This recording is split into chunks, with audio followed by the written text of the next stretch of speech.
Hello everyone, मैं किरण यादव आप सभी का इस ऑनलाइन प्लेटफॉर्म पे स्वागत करती हूँ। आज की क्लास में हम जो मेल रिप्रोडक्टिव सिस्टम है, नर प्रजनन तंत्र है, उसके बारे में पढ़ने वाले।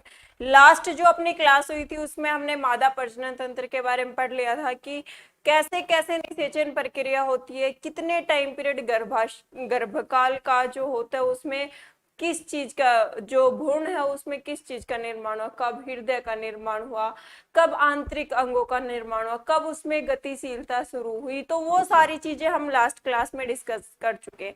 इसके साथ ही मादा प्रजनन तंत्र में कौन कौन से हार्मोन स्रावित होते हैं उनके बारे में भी हमने लास्ट क्लास में पढ़ लिया था। आज की जो अपनी क्लास होगी इसमें हमें नर प्रजनन तंत्र है उसके बारे में पढ़ना है कि कौन सा हार्मोन निकलता है, स्पर्म फॉर्मेशन कैसे होती है, कहाँ होती है स्पर्म फॉर्मेशन, कौन कौन सी ग्लैंड्स है वो पाई जाती है, कौन कौन सी ग्रंथियां हैं वो पाई जाती है नर प्रजनन तंत्र में। वो सारी चीजें आज की क्लास में हमें डिस्कस करना है। तो स्टार्ट करते हैं। सबसे पहले हमें इसका डायग्राम देखना है कि नर प्रजनन तंत्र में कौन कौन से हिस्से उपस्थित होते हैं। नर प्रजनन तंत्र है उसमें कौन कौन से हिस्से उपस्थित है, उसका काम क्या है, फिर उसके बाद हम थ्योरी पे चलेंगे। पहले डायग्राम रिप्रेजेंटेशन है वो देख लेते हैं। तो सबसे पहले हम बात करें कि नर प्रजनन तंत्र उपस्थित कहाँ होता है। जो श्रोणि क्षेत्र होता है, जो श्रोणि क्षेत्र होता है, जो श्रोणि क्षेत्र होता है इसके अंदर क्या पाया जाता है, नर प्रजनन तंत्र है वो पाया जाता है। श्रोणि क्षेत्र में नर प्रजनन तंत्र है वो उपस्थित होता है। श्रोणि क्षेत्र कौन सा क्षेत्र होता है, लास्ट क्लास में भी बताया था। जो उदर गुहा के नीचे वाला हिस्सा हमारा होता है, पेट के नीचे वाला जो हिस्सा होता है उसको हम क्या बोलते हैं, श्रोणि क्षेत्र बोलते हैं। पेल्विकल रीजन उसको बोला जाता है। तो उसी के अंदर क्या उपस्थित होता है, जो हमारा नर प्रजनन तंत्र है वो उपस्थित वहां पे रहता है। नर प्रजनन तंत्र में जो मेन पार्ट है वो क्या होता है, वर्षण होता है। टेस्टिस है वो मेन पार्ट है। जैसे फीमेल के अंदर 2 अंडाशय पाए जाते थे, इसी प्रकार से मेल के अंदर 2 वर्षण पाए जाते हैं। जो वर्षण है इनके अंदर ये वाला जो हिस्सा है, ये वाला हिस्सा है, ये क्या वर्षण, देखो एक ये है वर्षण और एक इसके पीछे की साइड ये। जो आप 3D स्ट्रक्चर में देखेंगे तो ये दोनों अलग अलग हमें दिखाई देंगे। तो ये क्या हो गया, ये एक हिस्सा हो गया, दूसरा ये हिस्सा हो गया। 2 वर्षण मतलब एक जोड़ा वर्षण का यहाँ पे उपस्थित होता है। वर्षण है ये कहाँ पाया जाता है, ये जो हमारी उदर गुहा है उसके बाहर एक थैली जैसी संरचना में पाया जाता है। एक थैली जैसी स्ट्रक्चर होती है, पाउच लाइक स्ट्रक्चर होती है, उसके अंदर क्या उपस्थित होता है, वर्षण होता है। उस वर्षण जो थैली जैसी एक पाउच जैसी स्ट्रक्चर बनी है उसको क्या बोलते हैं हम, तो उसको बोला जाता है वर्षण कोश या फिर स्कोटम। वर्षण कोश बोला जाता है या फिर हम उसको स्कोटम कह सकते हैं। वर्षण कोश हिंदी में कहेंगे, स्कोटम हम उसको इंग्लिश में कहेंगे। तो वर्ष आपसे पूछ लिया जाए वर्षण कहाँ उपस्थित है, तो वर्षण कोश में उपस्थित है। वर्षण में होता क्या है, टेस्टिस का काम क्या है, तो टेस्टिस का काम है स्पर्म फॉर्मेशन। जो स्पर्म फॉर्मेशन हो रही है, शुक्राणु निर्माण जो होता है वो कहाँ पर होता है, टेस्टिस में होता है, वर्षण में होता है। शुक्राणु निर्माण है कहाँ होगा, टेस्टिस में होगा शुक्राणु निर्माण। दूसरा यहाँ पे जो मेल्स के अंदर एक हार्मोन स्रावित होता है, मेल्स में एक ही हार्मोन स्रावित होता है। कौन सा हार्मोन होता है आप लोगों को बता चुकी हूं मैं, जो इसका सेक्सुअल रिप्रोडक्शन का बेसिक करवाया था, जहाँ पे यौवन अवस्था के बारे में हमने पढ़ा था। वहां पर आप लोगों को बताया था कि जो टेस्टोस्टेरोन हार्मोन है उसका श्रावण होता है किसके अंदर, जो नर प्रजनन तंत्र होता है उसके अंदर। तो वो हार्मोन कहाँ से निकलता है, वो हार्मोन निकलता है वर्षण से। वर्षण है वो श्रावित करता है कौन से हार्मोन को, टेस्टोस्टेरोन हार्मोन है उसको श्रावित करने का काम करता है। अब जो वर्षण के चारों तरफ एक थैली जैसी संरचना है, जो पाउच लाइक स्ट्रक्चर है, जिसको हम वर्षण कोश बोलते हैं या स्कोटम बोलते हैं, उसका काम क्या है, वो क्या काम आ रही है। ये हमारी बॉडी के अंदर भी किसी जगह पे इसको एडजस्ट कर सकते थे, लेकिन वो बाहर ही क्यों रखी गई और उसका काम क्या है, तो ये बाहर के हिस्से में रहती है। और जो वर्षण कोश है उसका काम क्या है, जो वर्षण है उसके तापमान को नियंत्रित रखना, जो वर्षण है उसके तापमान को, टेस्टिस के टेम्परेचर को मेंटेन करके रखने का काम किसका होता है? स्कोटम का होता है, वर्षण कोश का होता है। जो हमारे शरीर का टेम्परेचर होता है, कितना बॉडी टेम्परेचर कितना माना जाता है? 37 डिग्री सेल्सियस है वो हमारा बॉडी टेम्परेचर है, वो माना जाता है। तो हमारे शरीर के तापमान से जो वर्षण का तापमान है वो कितना कम होना चाहिए?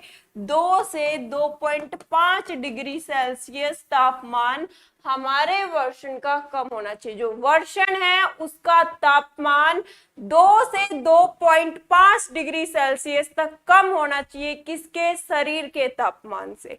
अगर ये तापमान कम रहेगा तभी शुक्राणु निर्माण है वो होता है किसके अंदर? वर्षण में। जो स्पर्म फॉर्मेशन है वो टेस्टिस में तभी होगी जब स्कोटम का टेम्परेचर 2 से 2.5 डिग्री सेल्सियस है वो कम रहेगा। ठीक है, तो इसका काम क्या हुआ? जो वर्षण है इसका काम हो गया, वर्षण है इसका काम हो गया कि भाई क्या कर रहा है? ये शुक्राणु निर्माण कर रहा है, टेस्टोस्टेरोन हार्मोन का स्राव करता है। इसके बाहर जो पाउच लाइक स्ट्रक्चर है, एक थैली जैसी संरचना है, वो क्या करती है? वर्षण का तापमान नियंत्रित करती है और शुक्राणु निर्माण में जो सहायक रहेगा। उसके बाद वर्षण कोश से ये शुक्रवाहिनी निकलती है, ये जो शुक्रवाहिनी है ये निकलती है। इसका क्या काम? शुक्रवाहिनी है, इसका क्या काम कर? यहाँ पे शुक्राणु निर्माण हुआ, इस एरिया में शुक्राणु निर्माण हुआ, ये शुक्राणु निर्माण हो चुका। अब इसको शिश्न तक पहुंचाने का काम भी कौन करेगी? यहाँ से शुक्रवाहिनी, शुक्रवाहिनी करेगी। यहाँ से जो शुक्राशय है, जो शुक्राशय है यहां तक, ये क्या है? शुक्राशय। यहां तक तो क्या अकेला शुक्राणु गया था, वीर्य निर्माण नहीं हुआ है, सीमेन फॉर्मेशन नहीं हुई है, सिर्फ क्या बना है? स्पर्म बना है। और वो कहां तक पहुंचा? शुक्राशय तक। जो सेमिनल वेसिकल ग्लैंड है उस तक वो वहां पर पहुंचा है। यहां पर पहुंचने के बाद, यहाँ पर पहुंचने, जो शुक्राशय के पास शुक्राणु पहुंच जाता है तो यहाँ कुछ टाइम पीरियड के लिए वो स्टोर होता है और इसके अंदर फ्रक्टोज, जो कि एक शुक्र है, फ्रक्टोज ग्लूकोज कार्बोहाइड्रेट की फॉर्म है, एक शर्करा है फ्रक्टोज, कैल्शियम और कुछ एंजाइम, और कुछ एंजाइम है वो किसके साथ मिक्स हो जाएंगे? शुक्राणु के साथ। शुक्राणु के साथ फ्रक्टोज, शर्करा, कैल्शियम और कुछ एंजाइम है वो मिक्स हो जाते हैं और किसका निर्माण करते हैं? फिर ये वीर्य का निर्माण करते हैं। तो ये पूछ लिया जाए कि वीर्य का निर्माण कहाँ हो रहा है, तो शुक्राशय में हो रहा है। शुक्राणु का निर्माण कहाँ हो रहा है? तो वर्षण में हो रहा है। ये चीज आपको ध्यान रखनी है। फिर उसके बाद ये क्या करेगा? यहां से कहां तक पहुंचेगा? शिश्न तक पहुंचेगा और शिश्न के द्वारा ये कहां पर एंटर कर जाता है? जो कोपुलेशन प्रोसेस होती है, मैथुन प्रक्रिया होती है, उस टाइम पे जो फीमेल मादा प्रजनन तंत्र है उसके अंदर ये एंटर कर जाता है। एक चीज और ध्यान रखने की है कि जो नर होते हैं इनके अंदर जो मूत्र मार्ग और जो शुक्राणु है ये बाहर निकलेगा, वीर्य बाहर निकलेगा, दोनों के लिए कॉमन पाथ होता है। जो यूरिन है वो भी एक ही रास्ते से बाहर निकल रहा है और उसी रास्ते से वीर्य है वो भी बाहर निकलता है। तो कभी भी एक टाइमिंग पर दोनों चीज बाहर नहीं निकल सकती, या तो यूरिन ही सीक्रेट होगा या फिर सीमेन ही सीक्रेट होगा। एक टाइम पर दोनों चीजें हैं वो सीक्रेट नहीं हो सकती है। यहाँ पर मेन ग्रंथियां कौन सी होती है? शुक्राशय ग्रंथि होती है, प्रोस्टेट ग्रंथि होती है और एक होती है बल्बो यूरिथ्रल ग्रंथि। प्रोस्टेट ग्रंथि है वो क्या करती है? एक फ्लूइड निकालती है, एक द्रव्य पदार्थ निकालती है जो कि शुक्राणु को क्या प्रदान करेगा? पोषक पदार्थ। दूसरा शुक्राशय ग्रंथि कैल्शियम, फ्रक्टोज और एंजाइम निकालती है, वो वीर्य का निर्माण करने में सहायक होंगे और शुक्राणु को पोषण प्रदान करेंगे। एक बल्बो यूरेथ्रल जो ग्रंथि बताई है वो क्या करेगी, बल्बो यूरेथ्रल ग्रंथि है वो एक द्रव्य पदार्थ निकालेगी जो शिश्न में स्नेहन पैदा करने का काम करते हैं, लुब्रिकेशन प्रोवाइड करने का काम करती है। तो ये आपको मेन पार्ट है जो मेल रिप्रोडक्टिव सिस्टम के, वो समझा दी। अब 1 बाय 1 इनकी डिटेल हमें यहाँ पे पढ़नी है कि क्या क्या चीजें कैसे कैसे हो रही है, कहाँ पर कौन सी चीज बन रही है, कहाँ स्रावित हो रही है, वो हमें 1 बाय 1 इसका पढ़ना है। तो स्टार्ट करते हैं। पुरुष प्रजनन तंत्र है, ये मैंने आपको बता दिया कि कहाँ मौजूद होगा, श्रोणि क्षेत्र में मौजूद रहेगा। नर में क्या है, एक जोड़ी वर्षण पाया जाता है, नर में एक जोड़ी वर्षण पाया जाता है, ये चीज भी आपको बता दी गई है। वर्षण में किसका निर्माण होगा, वर्षण में टेस्टोस्टेरोन हार्मोन का श्रावण होगा और साथ में शुक्राणु निर्माण होता है। वर्षण, एक जोड़ी वर्षण है जो 2 टेस्टिस पाए जाते हैं, 2 वर्षण पाए जाते हैं मानव के अंदर। उनके अंदर एक तो टेस्टोस्टेरोन हार्मोन है वो स्रावित होता है, दूसरा क्या होता है, शुक्राणु निर्माण होता है। वर्षण कहां पर मौजूद रहेगा, एक थैली जैसी संरचना में मौजूद रहेगा जिसको स्कोटम बोला जाता है या फिर वर्षण कोष बोला जाता है। स्कोटम या फिर वर्षण कोष इसको कहा जाता है। इसके अंदर पाया जाएगा जो हमारी उदर गुहा होती है उसके बाहर की साइड, मानव में उदर गुहा होती है उसके बाहर की साइड क्या उपस्थित रहेगा, वर्षण कोष उपस्थित रहेगा। और वर्षण कोष में क्या मौजूद रहेगा, वर्षण कोष में मौजूद रहेगा जो अपने पास वर्षण है, टेस्टिस है, वो मौजूद यहाँ पे रहता है। जो स्कोटम है उदर गुहा के बाहर रहेगा और क्या करेगा, वर्षण का तापमान है उसको कम रखने का काम करता है। ये बता दिया कितना कम रखेगा, 2 से 2.5 डिग्री सेल्सियस तापमान है वो कम रहता है। ये चीज आपको सारी मैंने पहले एक्सप्लेन कर दी है डायग्राम में। फिर नेक्स्ट पे चलते हैं।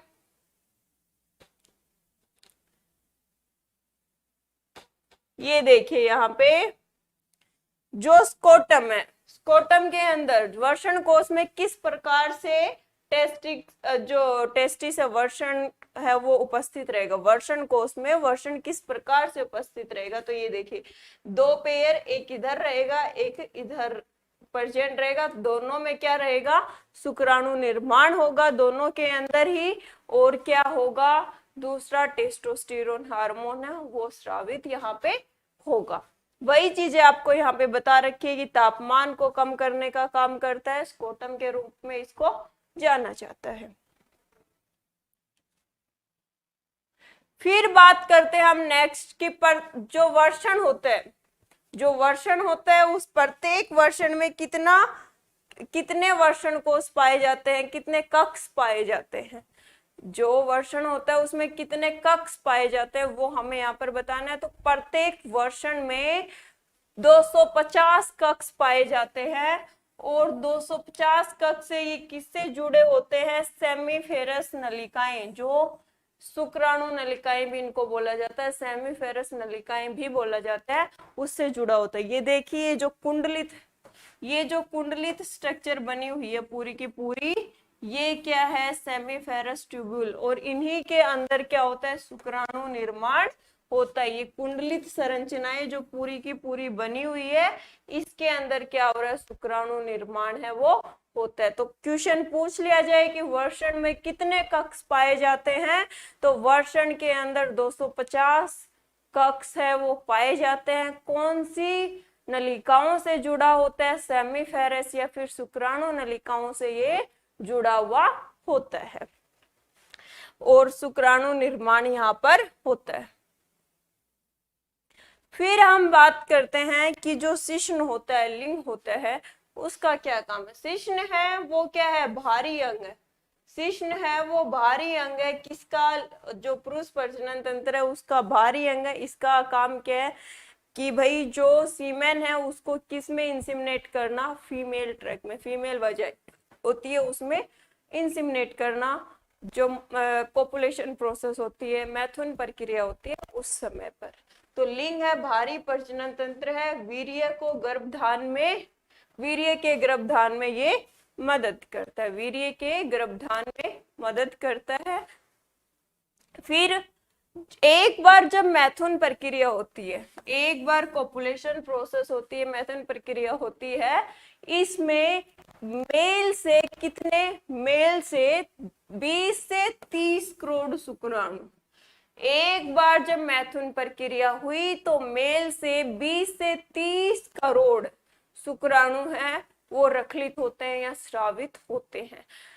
ऐसा नहीं होता, फीमेल की तरह नहीं होता कि फीमेल में जन्म के समय जितने अंडाणु थे फिर वो आगे तो धीरे धीरे कम ही होते गए थे। मेल में ऐसा नहीं होता। मेल में क्या है, हर समय बनते रहते हैं, हमेशा ये बनते रहते हैं। शुक्राणु जब भी एक्टिवेट होता है मेल रिप्रोडक्टिव सिस्टम, उसी टाइम स्पर्म फॉर्मेशन होती रहती है यहाँ पे। तो एक टाइम का पॉपुलेशन प्रोसेस हो रही है तो कितने 20 से 30 करोड़ शुक्राणु हैं उनका निर्माण यहाँ पे होता है, वो यहाँ से स्रावित होते हैं। ठीक है, फिर इसकी कुछ ग्रंथियां, पुरुष प्रजनन तंत्र है, इसमें कौन कौन सी ग्रंथियां हैं वो काम करती है। पुरुष प्रजनन तंत्र के अंदर कौन कौन सी ग्रंथियां हैं वो काम करेगी वो हमें यहाँ पर बताना है। तो पुरुष प्रजनन तंत्र में कौन कौन सी ग्रंथियां रहेंगी, शुक्राशय ग्रंथि रहेगी, बल्बोर्थरल ग्रंथि रहेगी, पोरुस ग्रंथि रहेगी। शुक्राशय ग्रंथि को सेमिनल वेसिकल ग्लैंड कहा जाता है, बल्बो यूरेथ्रल ग्रंथि को बल्बो यूरेथ्रल ग्रंथि ही कहा जाता है, और पृष्ठ ग्रंथि को प्रोस्टेट ग्रंथि कहा जाता है। जो शुक्राशय ग्रंथि है ये किस में पाई जाती है, जोड़े में पाई जाती है, एक जोड़ा ग्रंथि पाई जाती है ये। और काम क्या है, ये क्या निकालेगी, फ्रक्टोज निकालेगी। ये नीचे लिखा रखा है, शुक्राशय ग्रंथि है वो शुक्राशय द्रव्य स्रावित करती है जो वीर्य निर्माण में सहायक होता है। इस शुक्र के अंदर क्या क्या रहेगा, फ्रक्टोज, कैल्शियम और एंजाइम मौजूद रहते हैं। शुक्राशय ग्रंथि है, जोड़े में पाई जाएगी, कहां पर, पुरुष प्रजनन तंत्र में। क्या करती है, वीर्य निर्माण में सहायक होती है, और क्या क्या चीजों का स्रावित करेगी, सुक्रोज का श्रावण करती है ये, फ्रक्टोज का, कैल्शियम का, और कुछ एंजाइम है वो स्रावित करने का कार्य ये करती है। ये सारी चीजें उसको क्या प्रदान करती है, पोषण प्रदान करती है। जो शुक्राणु है उसको पोषण प्रदान करने का ये कार्य करते हैं।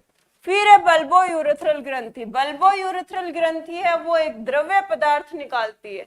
ये भी किस में रहती है, जोड़े में रहती है, एक द्रव्य पदार्थ निकालती है जो शिश्न में स्नेहन पैदा करती है। जब मैथुन प्रक्रिया होती है उस टाइम पे लुब्रिकेशन, इजाकुलेटरी फ्लूइड जो निकलता है वो किसकी वजह से निकलता है, बल्बो यूरेथ्रल ग्रंथि है उसकी वजह से, जो एक द्रव्य पदार्थ निकालेगी जो मैथुन प्रक्रिया में स्नेहन पैदा करने का कार्य करता है।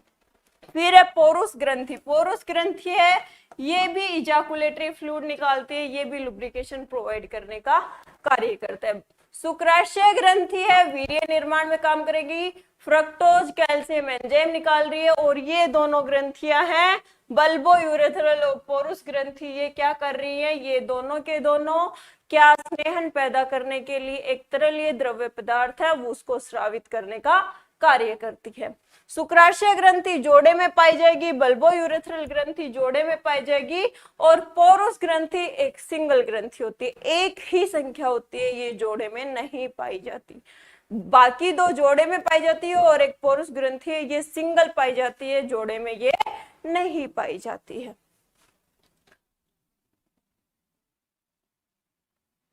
फिर ये बल्बो यूरेथ्रल का बता रखा आपको कि क्या करेगी, एक द्रव्य स्रावित करती है जो मैथुन प्रक्रिया के दौरान स्नेहन उत्पन्न करने का कार्य करता है।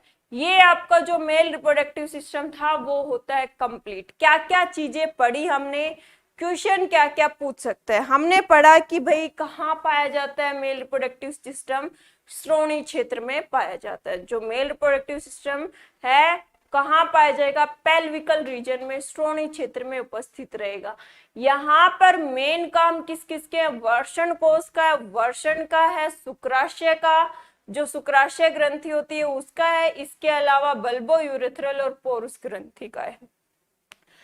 जो वर्षण है उसमें टेस्टोस्टेरोन हार्मोन स्रावित होता है, साथ में यहाँ पर जो शुक्राणु निर्माण है वो होता है। शुक्राणु वाहिनी है वो शुक्राशय के पास शुक्राणु लेकर पहुंचती है और वहां से जो शुक्राशय उसमें कुछ तरलीय पदार्थ ऐड करेगा, जिसके अंदर फ्रक्टोज होगा, साथ में क्या रहेगा उसमें कैल्शियम रहेगा, एंजाइम रहेंगे और वहां से वीर्य निर्माण हो जाता है। एक बार मैथुन प्रक्रिया होती है तो कितने जो शुक्राणु स्खलित होते हैं, स्रावित होते हैं, तो कितने होंगे? 20 से 30 करोड़। स्नेहन पैदा करने का काम कौन करता है? एक द्रव्य पदार्थ जो बल्बो यूरेथ्रल और पोरुस ग्रंथि के द्वारा बाहर निकाला जाता है। तो ये पुरुष प्रजनन तंत्र है वो अपना होता है कंप्लीट।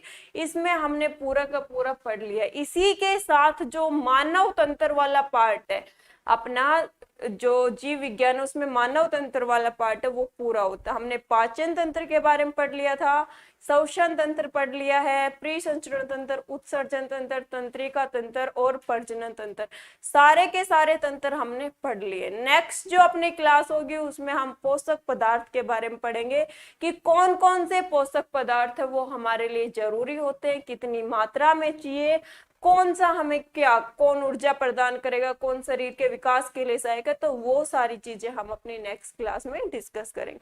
आज की क्लास में इतना ही। Thank you so much. Have a nice